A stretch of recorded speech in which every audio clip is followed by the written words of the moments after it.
Hi hello friends, welcome back to my channel arokiyanalamnaadi. Pressure cooker la chicken biryani எப்படி செய்யறதுன்னு பார்க்க போறோம். வாங்க வீடியோக்குள்ள போலாம். 1 kg நாட்டுக்கோழி வாங்கியிருக்கேன். அதுல வந்து 3/4 kg தான் நான் வந்து பிரியாணி செய்ய போறேன். 1/4 kg வந்து ஃப்ரை பண்ண போறேன். வீடியோல சிக்கன் பிரியாணி எப்படி செய்யறதுன்னு மட்டும் தான் நான் உங்களுக்கு காட்டுறேன். 3 ஸ்பூன் ஆயில் விட்டுக்கிறேன்.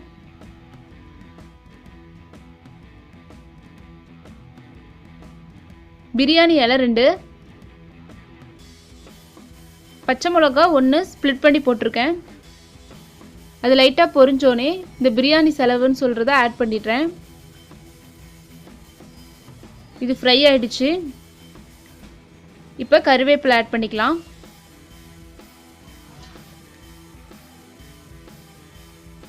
ரெண்டு பெரிய வெங்காயத்தை ஸ்லைஸ் பண்ணி வச்சுருந்தேன். இப்போ அதை ஆட் பண்ணிக்கலாம்.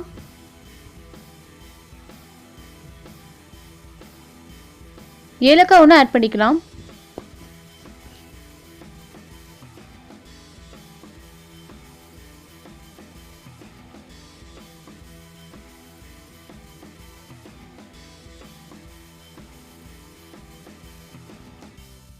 இது மீடியமாக ஃப்ரை ஆனோடனே ஒரு பேஸ்ட் ரெடி பண்ணி வச்சுருக்கேன்.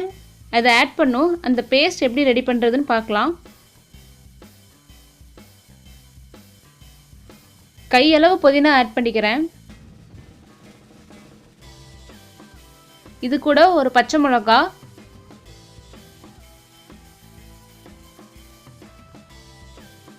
ரெண்டு ஏலக்காய்,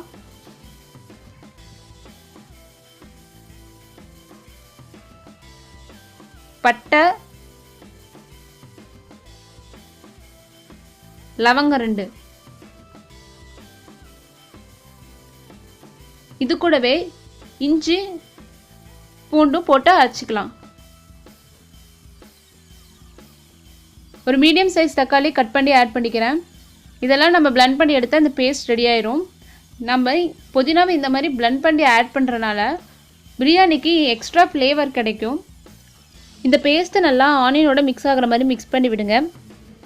நான் ஆல்ரெடி ஃப்ரை பண்ணும் போது ஒரு பச்சை மிளகா ஆட் பண்ணியிருக்கேன். இந்த பிளெண்ட் பண்ணதும் ஒரு பச்சை மிளகா ஆட் பண்ணியிருக்கேன். ஸோ உங்கள் காரத்துக்கு ஏற்ற மாதிரி நீங்கள் அட்ஜஸ்ட் பண்ணி ஆட் பண்ணிக்கோங்க. இப்போ கொத்தமல்லி இலைகளை ஆட் பண்ணுறேன்.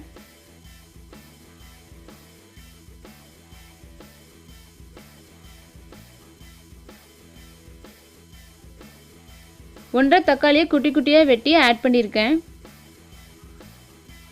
ரொம்ப தக்காளி போட்டுறாதீங்க, தக்காளி சாப்பாடு மாதிரி ஆயிரும்.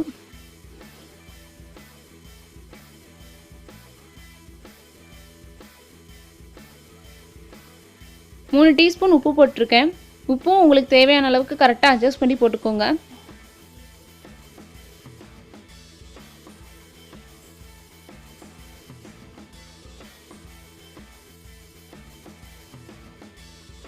Chicken masala 3 spoon.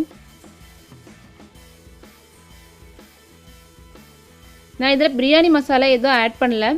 ஏன்னா சிக்கன் மசாலா ஆட் பண்ணும்போதே டேஸ்ட்டு சூப்பராக இருக்கும்.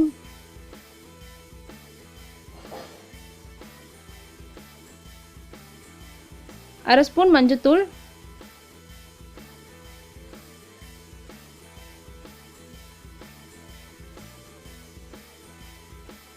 கரம் மசாலா அரை ஸ்பூன். இந்த சிக்கன் பிரியாணிக்கு நான் பாஸ்மதி ரைஸ் எதுவும் யூஸ் பண்ணல. நார்மல் ரைஸ் வச்சு தான் இந்த பிரியாணி செஞ்சுருக்கேன். நார்மல் ரைஸ்லேயே நம்ம உதிரியாக வர மாதிரி தான் செய்ய போகிறோம். இப்போ வாஷ் பண்ணி வச்சுருந்த சிக்கன் பீசஸை ஆட் பண்ணிடலாம். பிரியாணிக்கு எப்பயுமே பீஸ் கொஞ்சம் பெருசாக இருந்தால் தான் நல்லாயிருக்கும். ஸோ நீங்கள் ஷாப்பில் வாங்கும் போது கொஞ்சம் பெருசாக வெட்டி வாங்கிக்கோங்க.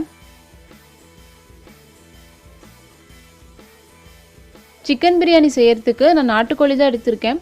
பாய்லராக இருந்தால் நீங்கள் இப்படியே இந்த ஆயிலோட கொஞ்சம் நேரம் குக் பண்ண விட்டுட்டு ரைஸ் ஆட் பண்ணி விசில் விட்டுடலாம். ஆனால் நாட்டுக்கோழிங்கிறதுனால கொஞ்சம் ஃப்ரீயாக நம்ம குக் பண்ணணும். ஏன்னா அது வேக டைம் எடுக்கும். நான் 2.5 கிளாஸ் அரிசி எடுத்திருக்கேன். 1 கிளாஸுக்கு 2 கிளாஸ் தண்ணிங்கிற மாதிரி. இப்போ நான் 1 கிளாஸுக்கான 2 கிளாஸ் தண்ணி இதில் ஆட் பண்ணி குக் பண்ணிக்க போகிறேன். ஏன்னா நம்ம தண்ணி கரெக்டாக வச்சா தான் சாப்பாடு குலையாமல் வரும்.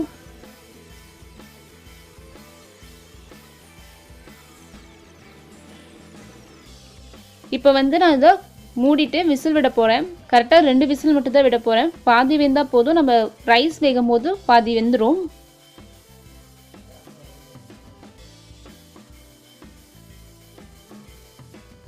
இப்போ கொதி வந்துருச்சு.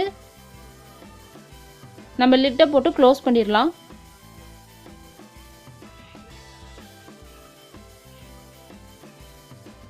ரெண்டு விசில் விட்டுட்டேன்.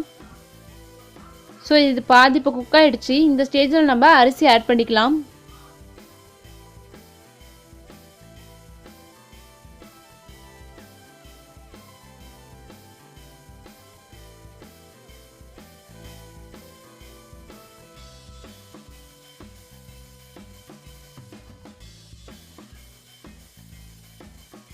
ஆல்ரெடி நம்ம 1 கிளாஸ் அரிசி ஊற வச்சதுக்கு ஈக்குவலாக 2 கிளாஸ் தண்ணி ஊற்றியாச்சு.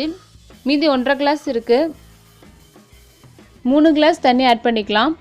நீங்கள் எந்த கிளாஸில் அரிசி அளக்குறீங்களோ அதே கிளாஸில் வாட்டர் ஆட் பண்ணுங்கள். அப்போ தான் கரெக்டாக குழையாமல் நம்மளுக்கு ரைஸ் வரும்.